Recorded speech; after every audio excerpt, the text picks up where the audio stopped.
Children, today I will teach you subject and predicate English grammar class 5th. So let's start. A sentence can be divided into two parts. आपको मैंने last video में sentence के बारे में बताया था.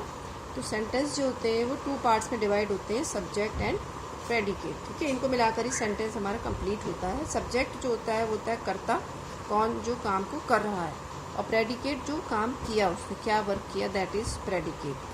अब इसको हम एग्जाम्पल के थ्रू समझ सकते हैं. जैसे है इसमें Aarti is eating an ice cream.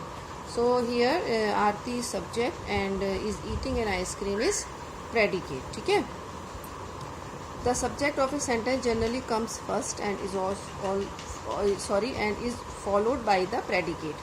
Subject होता है सेंटेंस का पहले आता है और प्रेडिकेट के द्वारा फॉलो होता है. In imperative sentence the subject is not given but is understood. Imperative sentence में क्या होता है कि सब्जेक्ट नहीं होता है लेकिन उसको हमें समझना होता है. जैसे get out of my room. अब इसमें क्या है कि हम किसी को क्या कह रहे हैं कि आदेश दे रहे हैं get out of my room.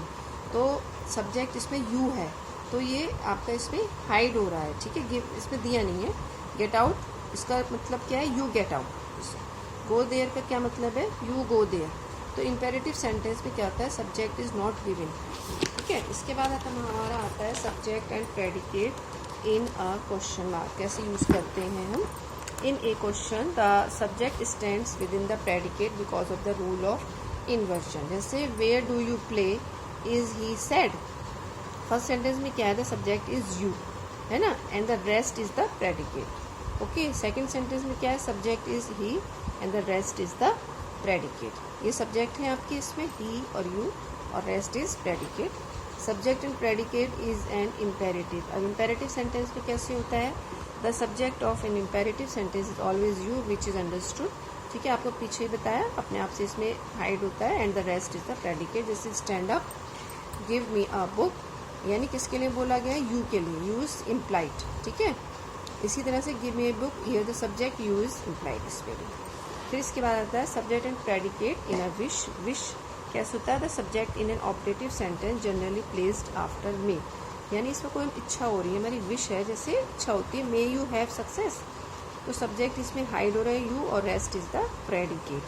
Okay.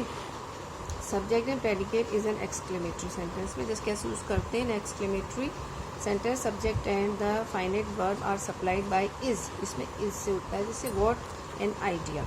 ठीक है. तो sometime they are clearly given as, इस तरह से दिया गया है, आपको हाइड कर दिया, व्हाट एन आइडिया. ठीक है. How beautiful is the peacock. तो सब्जेक्ट इज द पिकॉक हो गया इसमें, and the rest is the predicate.